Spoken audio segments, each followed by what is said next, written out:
Good evening and welcome to our live YouTube broadcast of the Pit Press Podcast. I'm your host, Ed Nunez, alongside my son, Nick, who is a play-by-play announcer and producer for ProView Networks, also a former St. Pius assistant coach, former St. Pius player. Our guest tonight is the Cueva quarterback, Cam Dyer. Cam received a number of accolades this season for the Cueva football team. He was named Gatorade Player of the Year, Max Prep Player of the Year, and was recently named the Metro Athlete of the Year by the Albuquerque Journal. Cam recently announced his commitment to Arizona State University to play wide receiver for the football team. Cam, we appreciate you being on with us. Welcome to the show. Yes, sir. Thank you for having me. I appreciate it. It's a lot of accolades, and we read the article in the Albuquerque Journal. And son, welcome to the show as well, and welcome back to the show. And we're glad to have you on. You haven't been on in a while.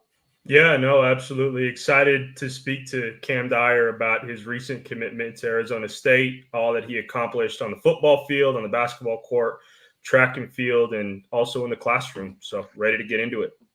Well, we haven't seen you in a while on camera, son, and I'll tell you what, that hair, man, wow. Anyway, let's get right into it. Cam, you announced your commitment to Arizona State on June 4th, 2024 on KRQE. You've committed to play wide receiver. You've had some time to process and let the dust settle a little bit. Saw you last weekend at the boxing event at Bernalillo High School. Tell us how you're feeling now after having you committed to Arizona State for it's been 2 weeks now. How are you feeling? I feel great. When I go around in public and everything, everybody's asking me about it, and it feels great. I'm happy with my decision, and I just can't wait to be a Sun Devil.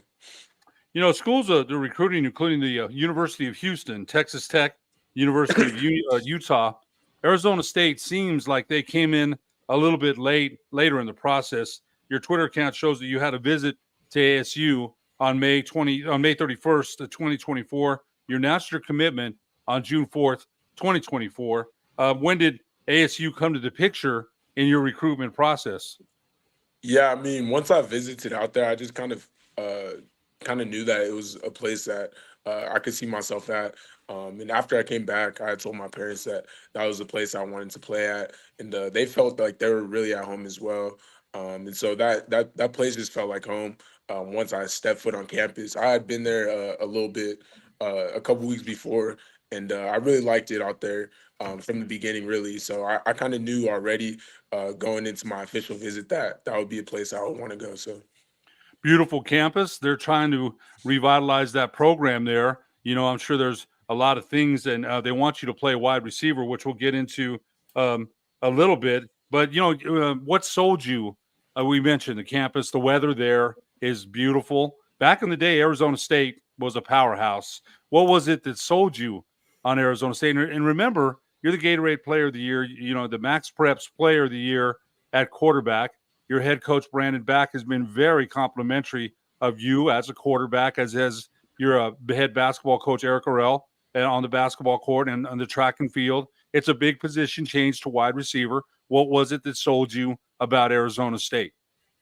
Really, Coach Hines Ward, he made the transition when he was coming from high school to college, and I felt like that would be the best guy to help me make my transition.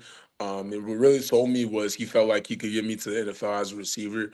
And that's not a lot of times that you hear that, especially being from New Mexico, being from a small town and everything, in a small state where, people don't consider the football as good. To talk about the NFL, it really seems so far-fetched when you're coming from here. And he makes it, when I went out there, he made it seem like it was right there and that I just have to do A, B, and C to get to D, E, and F. You know what I'm saying? So really, it felt like it was the right decision from the jump, right as soon as I started talking to him.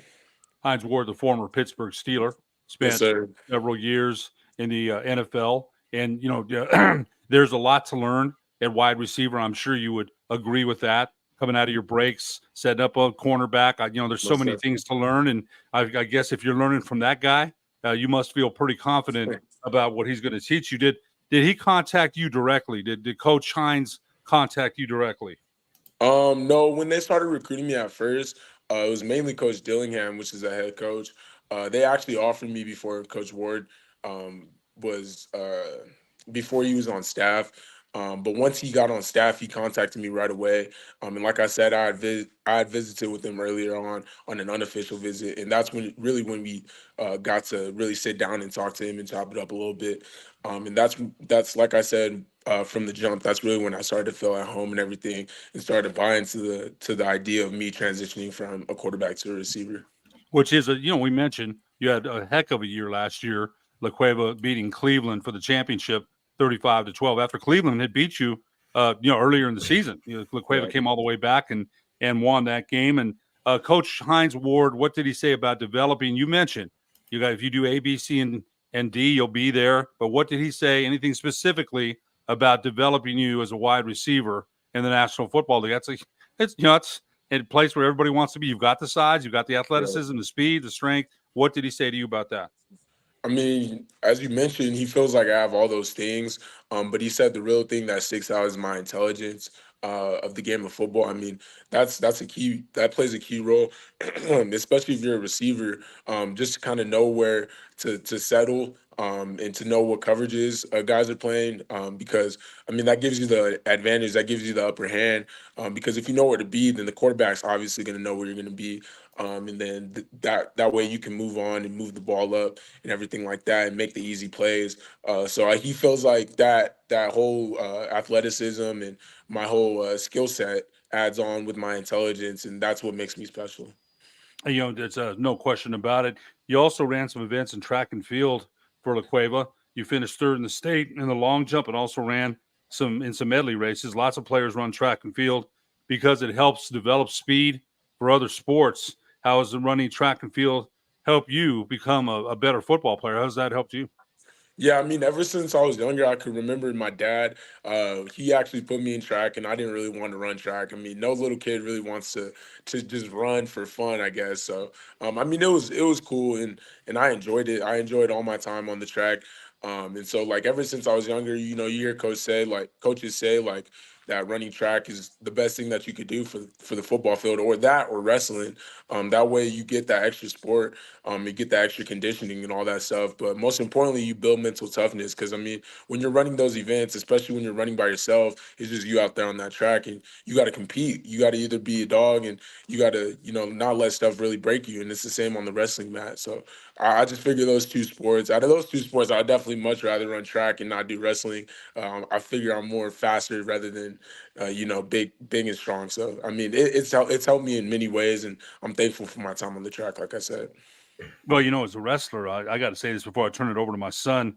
Your dad, Pat, played nose guard for New Mexico State, so you've got some grown man strength too.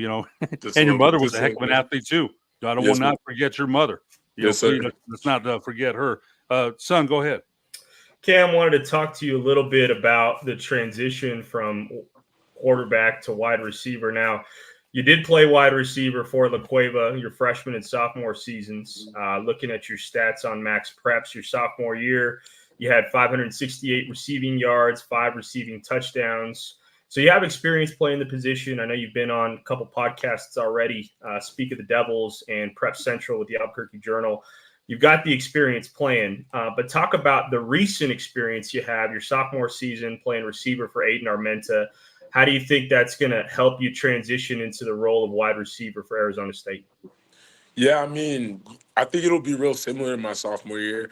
I think I'll have a chance to play early on, just because I know the work I'm gonna put in, and I feel like the way the numbers look right now, that I'll have a good shot of playing. I just got to put in the work, like I said. But I mean, it was similar to my sophomore year. I just really wanted to get on the field and really wanted to touch the ball. And every time I touch the ball, I try to make something happen. I feel like that's the same mentality I'm gonna carry over to ASU.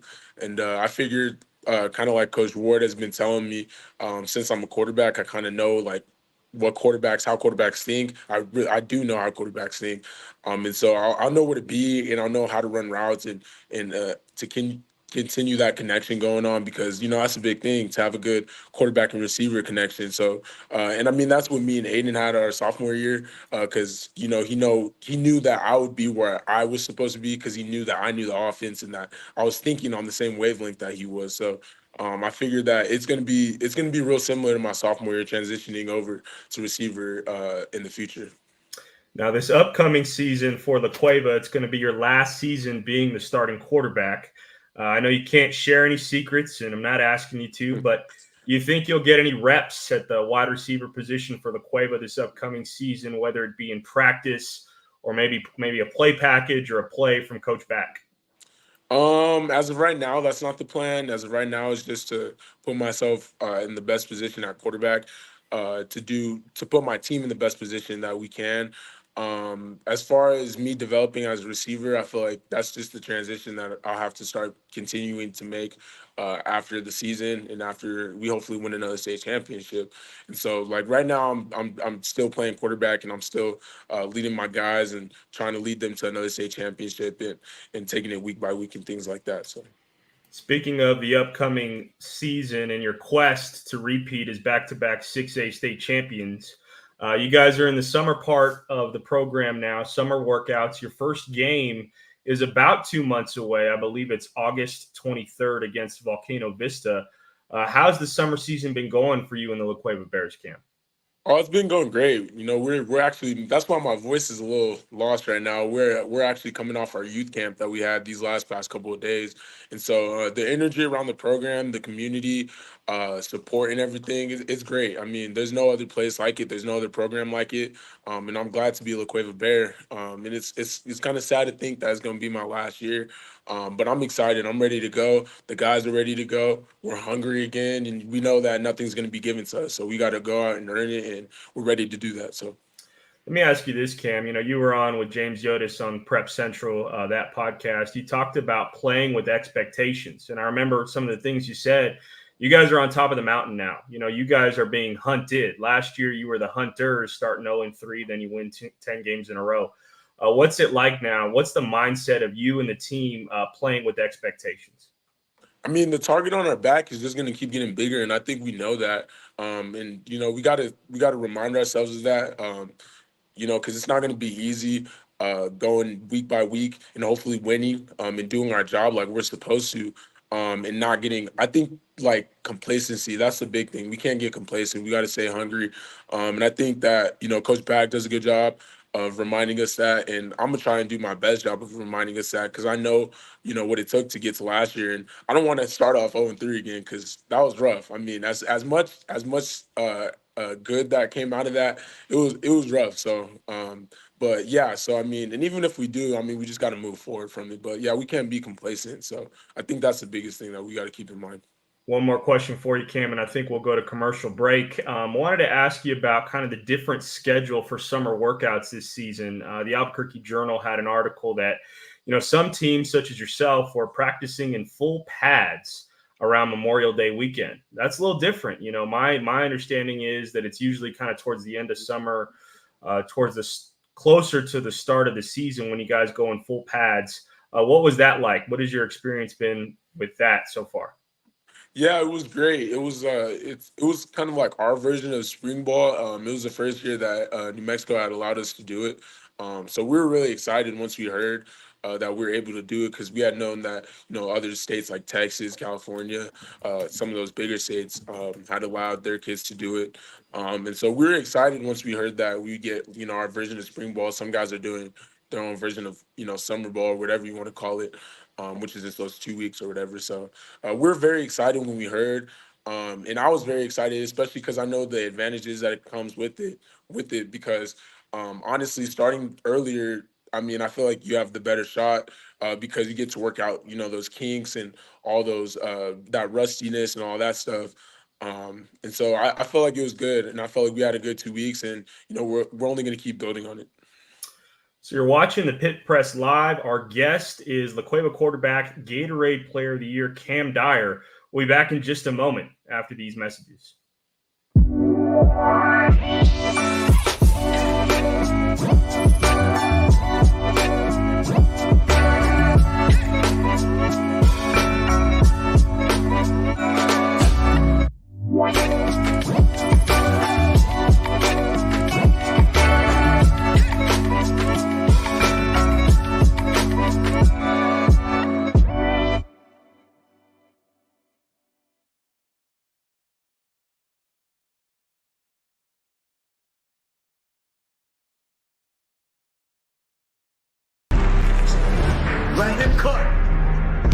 cook now. Let him cook. I said let him cook.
Welcome back to the live Pit Press podcast. I'm your host for tonight, Ed Nunez, along with my son, or my co-host Nick Nunez, and our special guest is Gatorade Player of the Year, Cam Dyer, the Cueva quarterback, and also the Max Preps Player of the Year. And Cam, once again, thanks for joining us. We're learning quite a bit about you, and you mentioned La Cueva football camp, and you're an involved young man, and just we're going to talk about your family later. They raised you, such a respectful young man, to everybody in the community that you talk to. And there's a lot when you mention when people see you now, they're going to ask, they want to know about your commitment to Arizona State. One quick question: Lobo fans are going to want to know, Cam. They're going to want to know, and it's a Pit Press podcast. We have to ask: did New Mexico enter the picture at all? Did they come reach out to you? Again, you made the commitment. Congratulations. But Lobo fans are salivating, want to know: was there any chance that you might have stayed here? Yeah, I mean, as soon as the new coaching staff came, they reached out like right away. I think within a month of them being hired, Coach Demmer and Coach Beck, those are my guys. I mean, they've always been cool, straight off the rip, and they've always been upfront from the way that they feel about me. And to be honest with you, I really saw myself being a Lobo, but I mean, I just felt like at the end of the day, it was just my best interest. My best interest was somewhere else. So. To be honest with you, though, I did see myself playing for the Lobos, and I felt like that program is going to be a really good program in the near future. You know what? Lobo fans will like to hear that. They'd like to view for you to have stayed here, I'm sure. But congratulations once again on your decision. We wanted to ask you about your season as a starting point guard for the La Cueva basketball team last year. You guys finished the season with a 22-10 record. Your district tournament champions. You got to the state semifinals and had a lead on Volcano Vista. You averaged 11 points, 6 rebounds, 6 assists as the point guard for the La Cueva basketball team. You were named first team all district. Talk a little bit about how the team came together. You guys brought in Dylan Chavez from ABC Prep, who had a strong season. Eric Jacobson, yourself, Daniel Lovato. You guys took down to Trisco Heritage in the state quarterfinals, man, which was big. A team that beat you by 40. Me and my son did that game. We did that game in December at Trisco Heritage. And I'm just going to make a quick comment. I told you this the other day, that when you beat West Mesa in February, I thought that was the turning point. I told Coach Arwell that. I told Eric that. I thought you showed some the whole team. You led the way. You distributed the ball. That was at West Mesa. And there was questions about La Cueva's toughness. And I thought they were answered that day. But talk a little bit about the season and the guys we just mentioned. You won't play basketball next year, which is, you said the paper's kind of sad for you. Those are your guys too.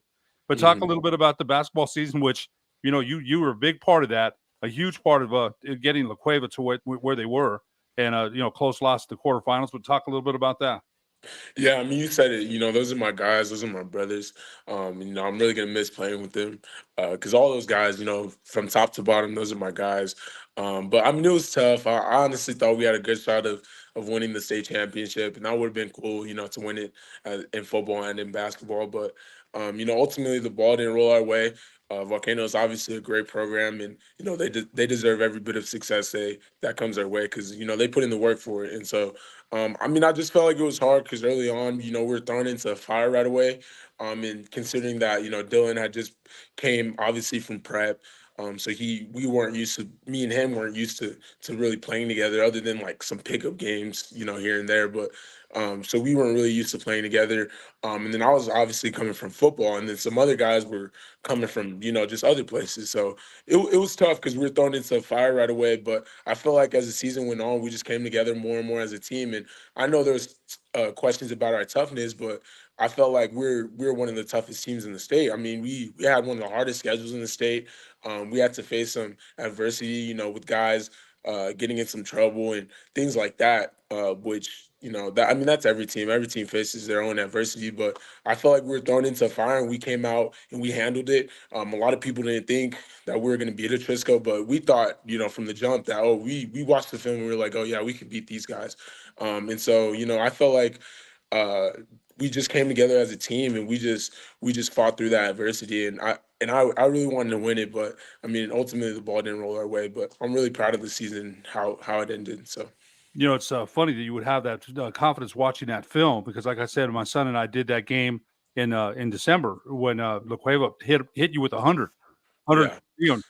So give Coach Orwell a lot of credit. Made a lot of adjustments there because Latavius Morris and Marquise Renfro, those are two guys that are very hard to guard. Very hard. Those are some guys. Yep. Sure. So got to give Coach Orwell and your roster and the guys you mentioned, give them a lot of credit. You're graduating early in December of 2024, and no more hoops, right? And Zach Gentry did that years ago when he played for El Dorado, and he didn't play his senior season. And Zach Gentry was a heck of a basketball player. He really was. He couldn't play his senior season; they didn't want him to. What is your favorite memory of playing basketball for La Cueva? Man, I have a lot. Honestly, I'll just say all the trips together collectively. I mean, really, like when we get to like let loose and like be ourselves, like on the bus and like really like in the hotel rooms and like I said, like all those guys are my guys. Like we were all real close and we all pushed each other and everything in practice, and we were all just real close. I mean, we'd all always go out to eat together and everything after the games, win or loss. So honestly, just the whole picture of it. To be honest, I couldn't single out one moment. Maybe the Clovis trip when we beat Clovis down at third place. That was pretty crazy. It was a crazy game. If you ever played in Clovis, you know how that environment is.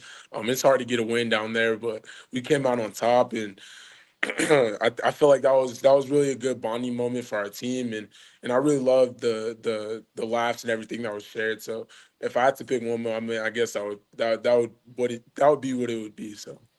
You're about team, you're about guys, you're about camaraderie. You had that in track, football, and basketball. You've had a lot of great experiences, and there'll be more for sure. Son, you're up. Cam, wanted to ask you about some of your work in the classroom. Now, I know Coach Back and you yourself have said that you're a film junkie. You like watching a lot of film in football, and you've said that there's been times you've been caught watching film in the classroom. Yeah. But according to your Twitter account, and I think also an article in the Albuquerque Journal, you got a 3.6 GPA. That's really good, man. I mean, some kids in your situation, future D1 athlete, they take school serious, but just serious enough to be eligible. 3.6 shows that you're excelling in the classroom. You're on track to graduate with honors. What does that mean to you? I mean, it means the world. It shows that, I'm not just an athlete or an athletic student. I guess you would say that I'm really a student athlete.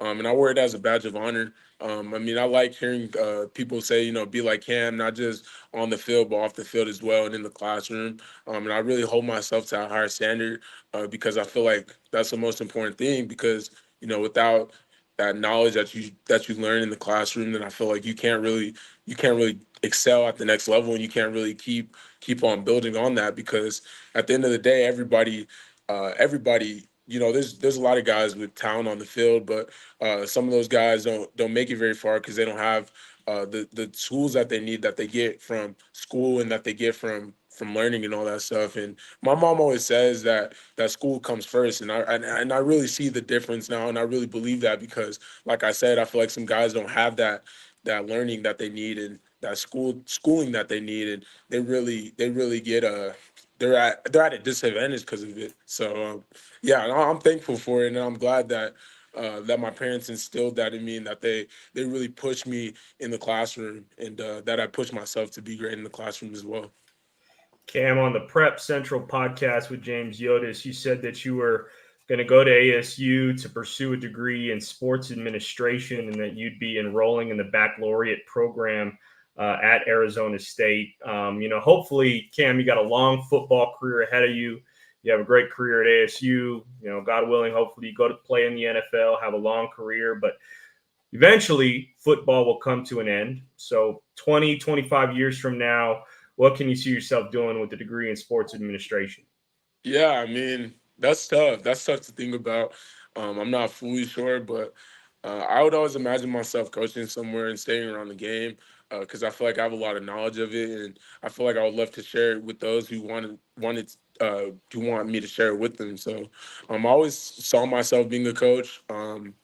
I love coaching already, coaching the youth team and everything, coaching the smaller kids and everything. It's just, I feel like that's a part of me that I could build on just as well as, playing football. So I definitely see myself coaching. But I mean, you never know. You never know where life takes you. So I don't know. I mean, I guess we'll have to just wait and see, I guess. Dad, I'll turn it back to you. Cam, your mother and your father were both Division I athletes at New Mexico State.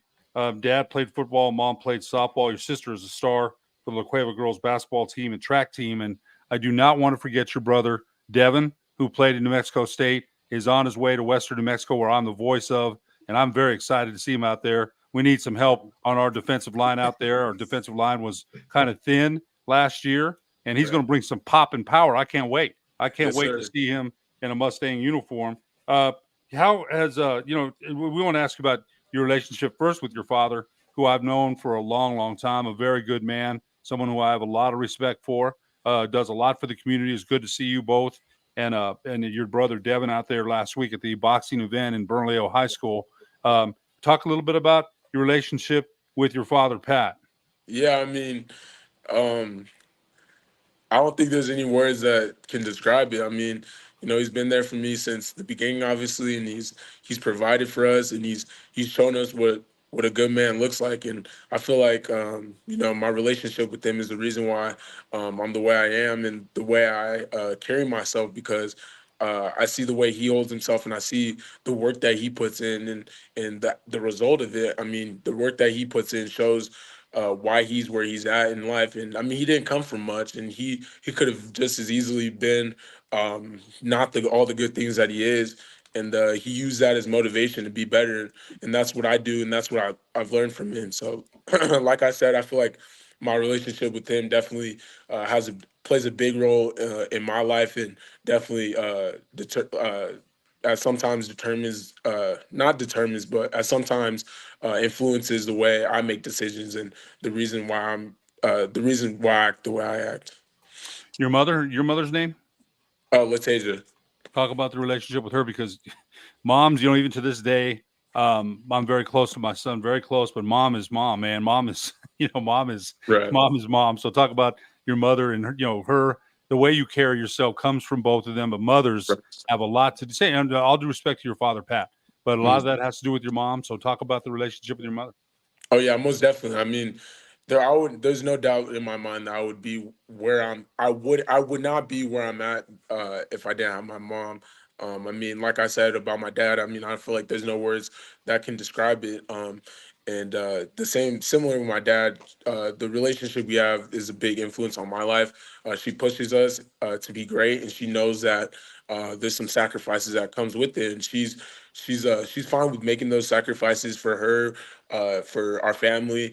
And she really pushes us to be great. She's the real rock of our family because she's been through a lot, from people saying stuff about us, from hearing things, about our family, and from just really dealing with it all, being on the front line of it.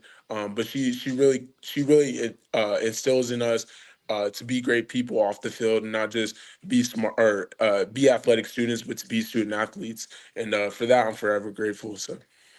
You can tell by the way you respond to people and the way you talk to people. We try to teach our son that, my wife and I I think we did a pretty good job with that. You mentioned your sister Jordan, and you said in the paper, You're very competitive. Only 11 months separate you. She had a great season for the Cueva basketball team. And you said, well, look out for her. That's all you're going to say. That's what you said. Just keep an eye on her.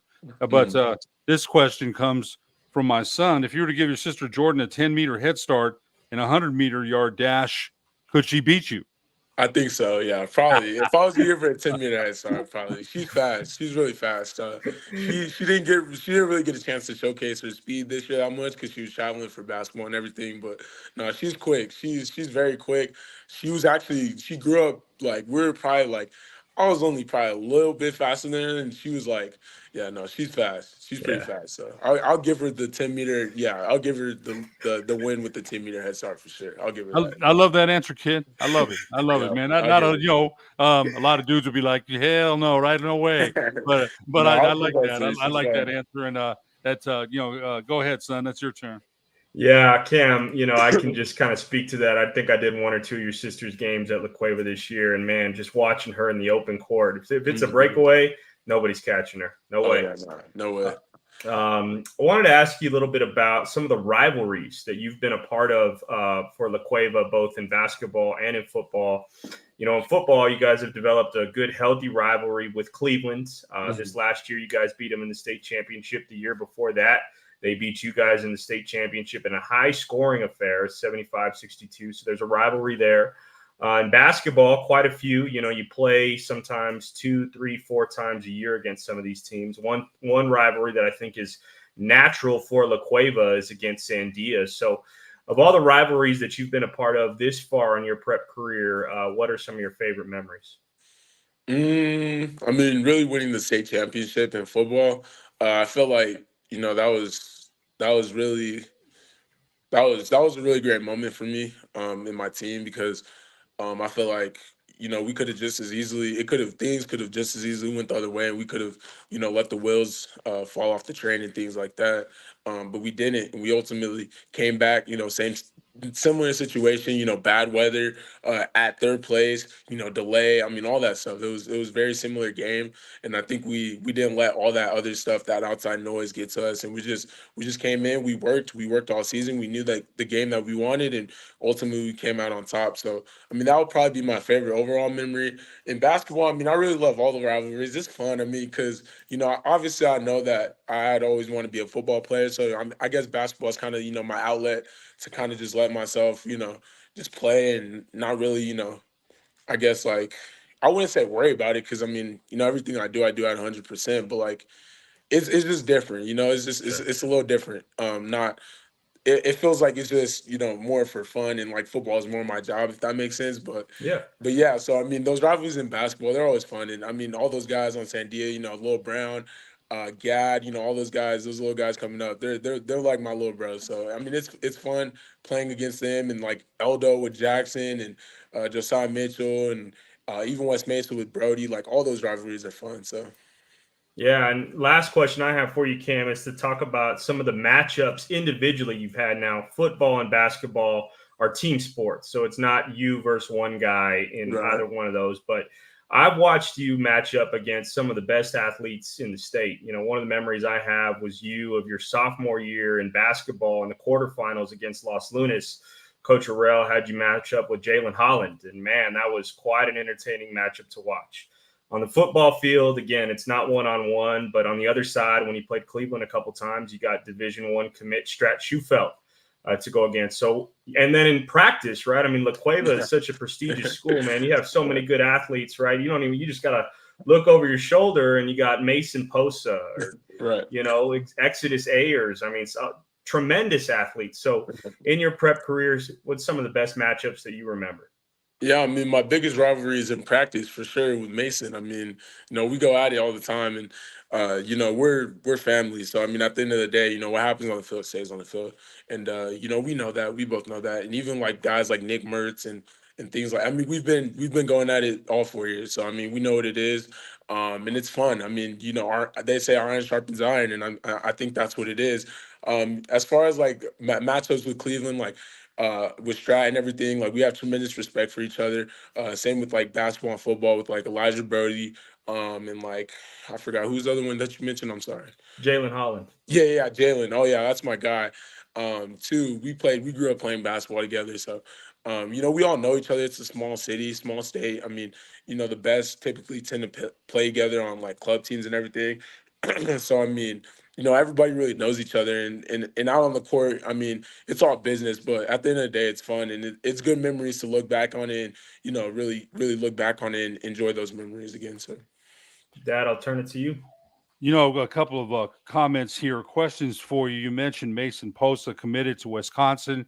Your offensive lineman, Mark Handy, committing to Minnesota.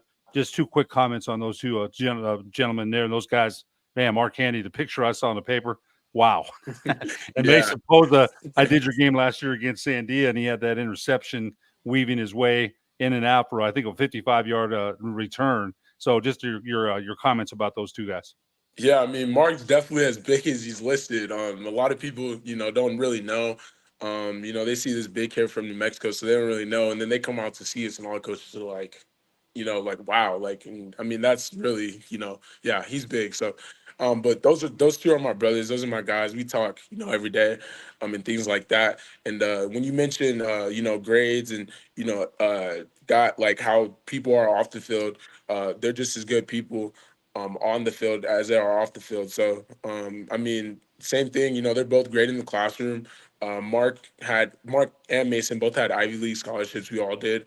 So we pride ourselves on that because we don't want to just be one dimensional. We want to be, guys that can do multiple things. And I feel like that's what we are. And I mean, I feel like, I'm just proud. I'm proud of the work that we put in because not a lot of people thought we would be in the position that we are today. And so, I mean, I guess I'm just proud of myself and proud of us, the other two, because I feel like I said, not a lot of people would picture us to be here. And I mean, I think we're the first three guys to all sign at Power 5 schools in New Mexico at the same school. Which is pretty cool because, like I said, I mean, not a lot of people would expect that, especially coming out of New Mexico and things like that, the things you hear about it. So, I'm just proud and I'm excited to see what all of our futures hold. Well, you got a great start on it. Before we close you out tonight, Cam, we've got some comments, and I want to ask our producer. There's one, Tempe ASU taking our speedsters, Cam Dyer and Frederick Ford from Bulldog City, out of the Albuquerque pipeline in full throttle. Beep, beep. That's from John Romero, one of our great listeners and watchers. So, yeah, good luck to Frederick Ford. Eric Markham, it's been great following the Cueva Bears in football, track, and basketball the last few years. Cam has had great success. My family says he's a great teammate and comes from a great family. Absolutely 100% true there. So thanks for that comment, Eric. So there's I think those are Eric Moulton, who's one of our co-hosts. Congrats on the commitment, Cam. How excited are you to be playing in the Big 13 conference, big time football? Very, very excited. I'm glad. I mean, I think everybody was excited at ASU when they heard that they were going to go to the Big 12. So I'm very excited. I mean, anything Power 5 is good football, and I'm very excited to play in the Big 12, Big 13, whatever it is. So I'm very excited. Our guest tonight was the Cueva quarterback, Cam Dyer, the Gatorade Player of the Year, and the Max Prep Player of the Year. Cam, we can't thank you enough for joining us tonight on the Pit Press Live. And my son and I broadcast for ProView Network, so we'll be seeing you sometime this season, I'm sure. Yes, sir. Thank you for having me. I appreciate you guys. Thank you. We really enjoyed it. For my co-host, Nick Nunez, I'm Ed Nunez. We'll be back tomorrow night with another live show on the Pit Press Live broadcast.